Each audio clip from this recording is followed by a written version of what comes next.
There is a particular kind of confidence that comes from a mirror. 6 years of it, in this case, 6 years of iron, protein, and the specific validation that comes from watching your own reflection grow wider, thicker, more impressive by the month. It is the confidence of a man who has learned to read a room by the way people rearrange themselves around him, who has come to understand deference as respect, without ever quite realizing they are not the same thing. This is a story about that man, and about a much smaller one who was simply trying to catch a flight. It is set on an ordinary Saturday morning, in an ordinary airport terminal, in the kind of everyday scene that produces no headlines and draws no cameras, right up until the 5 seconds when everything about it stopped being ordinary. An airport, not an arena. Terminals have their own weather. On this particular September morning, the check-in hall was doing what check-in halls do on a Saturday, filling gradually with the low hum of wheeled suitcases, the crackle of gate announcements nobody quite listens to, the smell of jet fuel drifting in from outside mixed with old coffee and functional, recycled air. Somewhere beyond the sliding doors, a domestic flight was boarding. Somewhere else, another was delayed. None of it mattered, yet to the 20 or so people shuffling forward in the check-in queue, each one occupied by their own small Saturday urgency.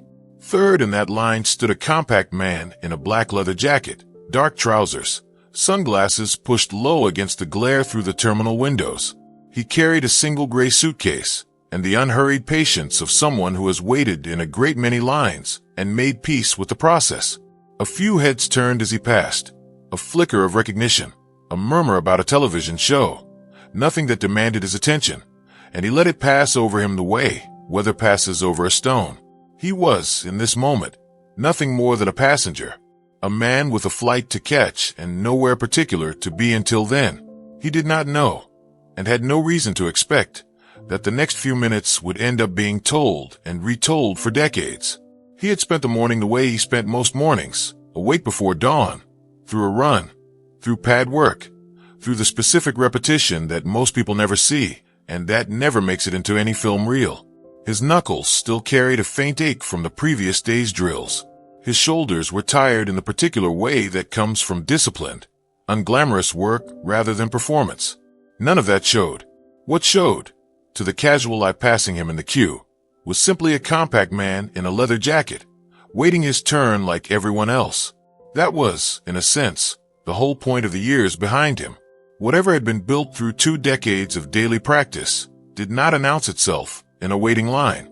It did not need to.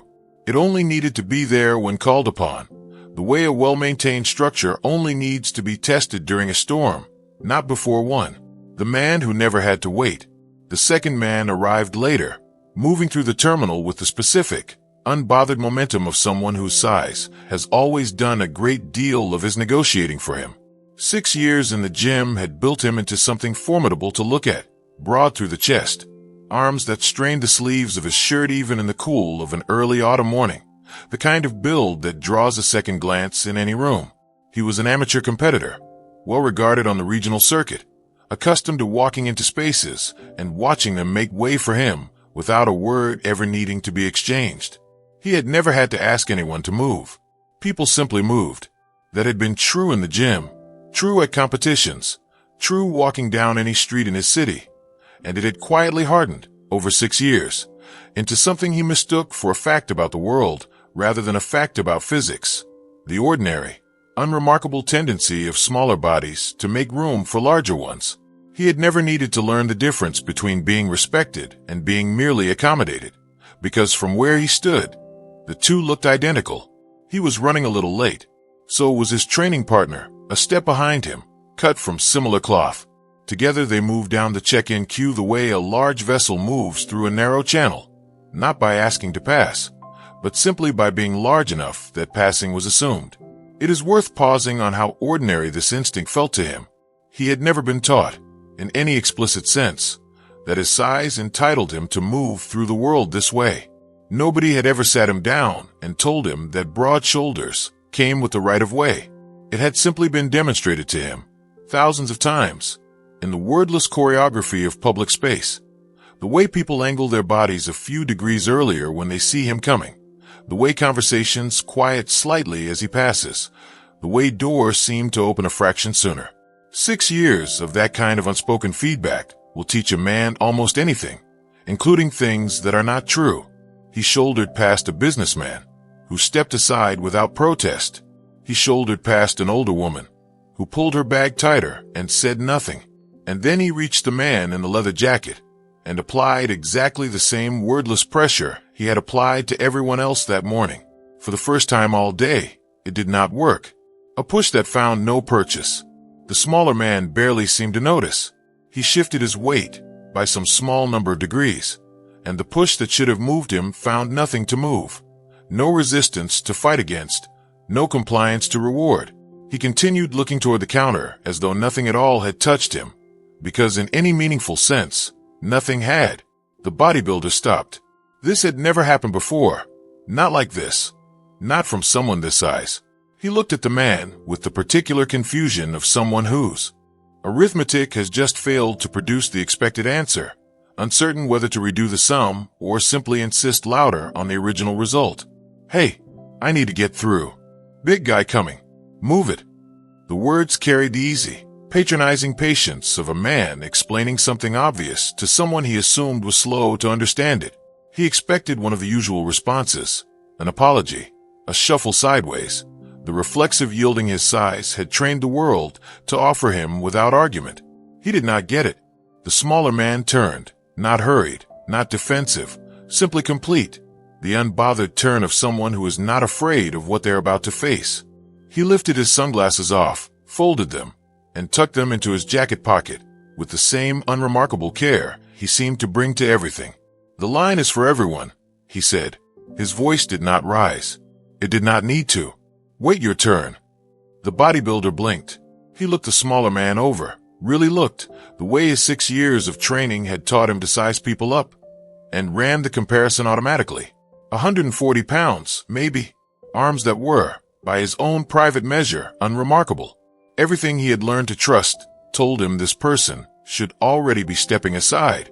Buddy, he said, with the exaggerated patience of a lesson being repeated for a slow student. I'm twice your size. Move, or I'll move you. The response came without any change of expression, without a raised voice, without so much as a shift of weight that might have signaled preparation for anything. Try. One word, not a threat, an open door, politely offered, into a room the bodybuilder was not equipped to enter. An accident, and then not one. An airline employee intervened before anything further could develop. The practiced customer service tone of someone trained to defuse exactly this kind of friction. Gentlemen, please. Everyone will be served in order. The bodybuilder stepped back, positioning himself in line behind the smaller man, his pride merely delayed rather than resolved. He would find another moment. That moment arrived at the counter. The smaller man's suitcase, its clasp not quite latched from being reorganized while he waited, sat balanced on the scale. Standing directly behind him, the bodybuilder's foot connected with it, hard enough that it could, generously, be called an accident, and hard enough that it clearly was not. The unlatched case skidded across the tile, its clasp giving way, spilling shirts and folded trousers and small personal items across the terminal floor in front of 40 strangers. The bodybuilder laughed, loud, unmistakable, the specific laugh of a man who has found a way to assert dominance while keeping just enough deniability to call it clumsiness. Then, to his training partner, at a volume calibrated to reach well past the counter. Look at the little guy picking up his garbage. Should learn not to be in the way of bigger people. The comment landed exactly where it was meant to. A few onlookers looked away, uncomfortable. The airline employee behind the counter went very still. The smaller man did not react the way anyone expected. He knelt down on the terminal floor and began gathering his belongings, unhurried, methodical, folding each shirt as carefully as if he had all the time in the world and nowhere to be. He picked up every item individually. He was in no rush to finish, and even less rush to respond. The bodybuilder's laughter, deprived of any reaction to feed on, began to thin at the edges. He tried to prop it back up with another comment about the world having a natural order, but the words came out with noticeably less conviction than the first round had. The turn. The suitcase closed with a clean, decisive click. The smaller man stood, and turned to face the bodybuilder fully, unhurried, complete, the attention of someone who has finished what needed finishing and now has all the time in the world for whatever comes next. The 40 people nearby, who had been half watching, went entirely quiet. The airline employee stopped typing. Even the ambient terminal noise seemed to draw back. The way sound behaves in a room when something is about to happen that demands to be watched. "You're going to apologize," the smaller man said, in the same level tone he had used the whole time. "Or I'm going to demonstrate why size without skill is just dead weight." It was said the way a diagnosis is stated, not a threat, an assessment. The bodybuilder ran his calculation one more time. 140 pounds. Unremarkable arms. Every previous confrontation in his adult life had told him exactly how this was supposed to end. He decided, one final time, that this occasion would be no different. He smiled at his partner, stepped forward, and extended an open palm toward the smaller man's chest. The same dominant push that had settled a dozen minor disputes in his favor without ever needing to become an actual fight. The hand never arrived. 5 seconds. What happened next took less time to happen than it will take to read. In the first second, the incoming push was intercepted at the wrist, not blocked with force, but redirected outward with a motion so smooth that witnesses would later describe it as looking like the bodybuilder's own arm had simply changed its mind about where it was going. In the second, a sidekick arrived at the bodybuilder's midsection, traveling from a resting position to full extension faster than the eye could comfortably track. The power behind it did not come from the size of any single muscle. It came from a kinetic chain. Feet against floor, hips rotating, torso contracting, all of it funneled through one extended leg into a point roughly 2 inches wide, placed exactly where a body is least equipped to absorb it. 140 pounds, properly channeled, had just outperformed 265 pounds of untrained mass. In the third second, the impact reached the solar plexus. The diaphragm seized. The bodybuilder's mouth opened, and no sound came out because no air was moving in either direction. His hands went to his midsection on pure reflex, the ancient, useless instinct of a body trying to protect an injury after the injury has already happened. In the fourth second, a sweep took the support leg out from under him at the exact moment his weight had already been displaced by the kick. The geometry was simple. Remove the only remaining support when the center of gravity is already gone, and what follows isn't a stumble.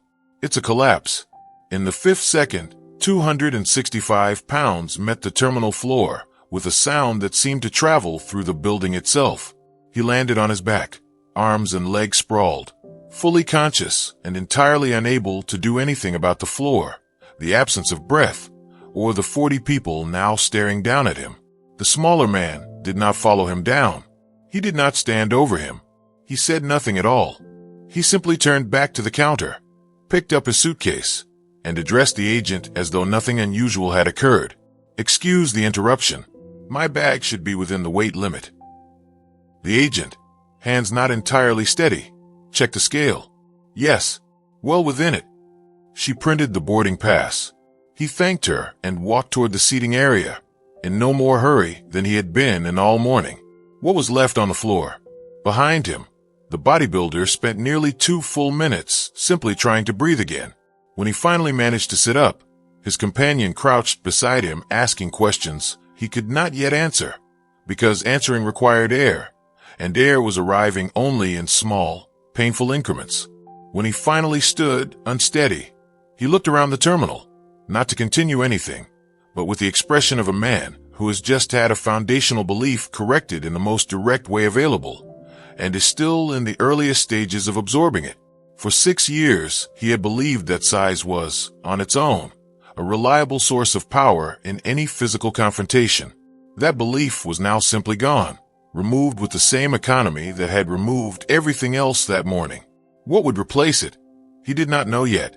That would take longer.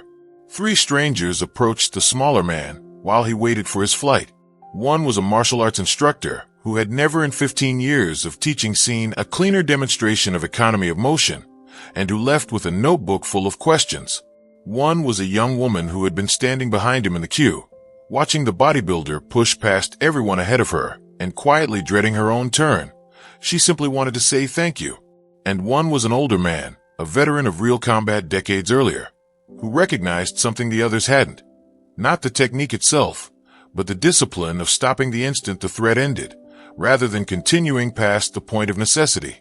That kind of restraint, he said, is rarer than the skill. The instructor lingered a while longer than the others, turning his notebook over in his hands as though weighing whether to ask one more question. Eventually he did. Was it a style? He asked. Something I'd recognize? It wasn't a style, the smaller man said. It was principles. Meet the attack while it's still forming, before it has momentum. Strike where the damage is greatest, not where it feels satisfying to strike. Use the weight your opponent has already committed against him. Don't add force of your own, whereas will do the work. Those things are true, whether you call them one system or another. The system is just a container. The principles are what actually work. The instructor wrote this down carefully. The way a man writes down something he suspects he will want to return to for years. He thanked the smaller man, shook his hand, and left to catch his own flight, still turning the sequence over in his mind. The timing of the sweep in particular, which he would spend the better part of a decade trying, without complete success, to teach to his own students. When airport security eventually asked what had happened, 6 independent witnesses confirmed the same account. The bodybuilder had been the aggressor throughout, and the smaller man had tried, more than once and in plain words, to resolve things without ever raising a hand. Told he was within his rights to pursue charges, the smaller man declined. I want to catch my flight, he said. If he learned something today, that's enough. The bodybuilder never pursued the matter either. There was no version of the story he could tell an official that didn't require explaining exactly how he had ended up flat on his back after trying to push a man 60 pounds lighter than himself. So he said nothing, took a later flight, and spent the whole trip staring out the window, turning those 5 seconds over and over in a mind that wasn't yet equipped to make sense of them, though it would keep returning to them for a very long time. The lesson eventually learned.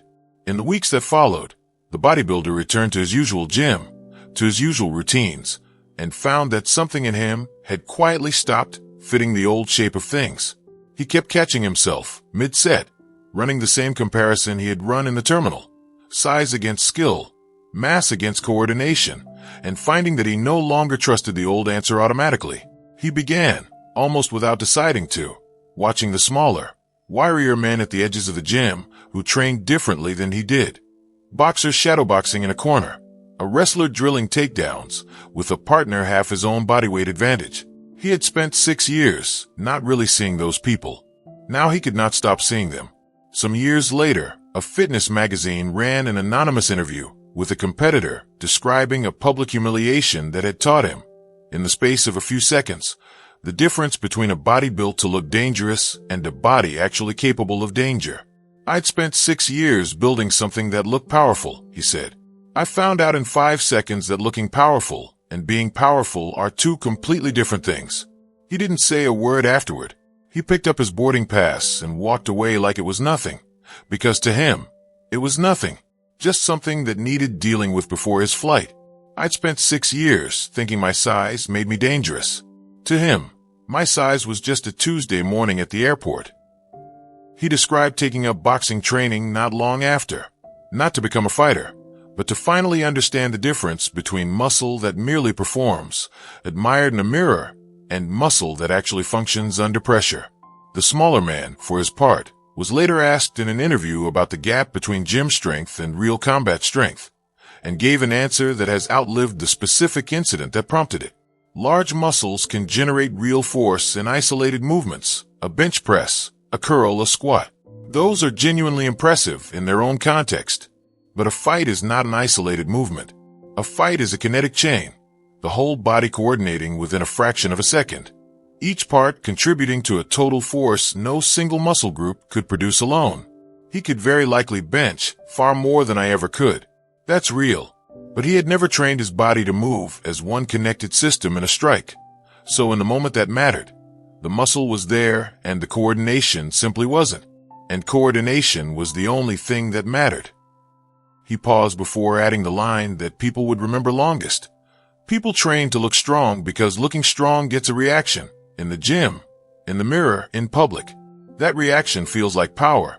But looking strong and being strong are related the way a photograph of a fire is related to an actual fire. One resembles the thing. The other is the thing. That morning, you brought a photograph. I brought the fire. 5 seconds, still teaching. 5 seconds is the number the story keeps coming back to. The length of time between an outstretched hand and a body on an airport floor, unable to breathe.